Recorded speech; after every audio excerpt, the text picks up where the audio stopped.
আলহামদুলিল্লাহ, সকল মুসলিম ভাইয়েরা কিন্তু নামাজ পড়ে দোয়া করতেছে যাতে ইরানের বিজয় হয়। আল্লাহ রহমতে এই মাহে রমজানের উসিলা ইনশাআল্লাহ ইরানের বিজয় হবে ইনশাআল্লাহ।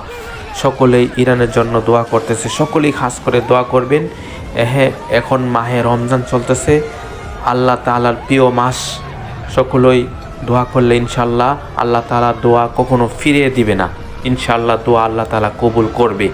সকলেই ভিডিওটা শেয়ার করে দিবেন আর হাজ করে ইরানের জন্য হাজ করে দোয়া করবেন। আলহামদুলিল্লাহ, মুসলমানদের সবচেয়ে শক্তিশালী দেশ হচ্ছে ইরান। আলহামদুলিল্লাহ আলহামদুলিল্লাহ, আমরা সকলেই ইরানের জন্য হাজ করে দোয়া করি। সকলেই ইনশাআল্লাহ দোয়া করি, আল্লাহ আপনার জন্য হাজ করে দোয়া করবেন। আর দেখেন অনেক ভাইয়েরা নামাজ পড়েও দোয়া করতেছে ইরানের জন্য। আমরা যে যতটুকু পারি দোয়া করবেন। আমরা কিছু না করতে পারি, অন্তত দোয়া তো করতে পারি, আল্লাহর কাছে সাহায্য চাইতে পারি যাতে ইরান বিজয় হয়।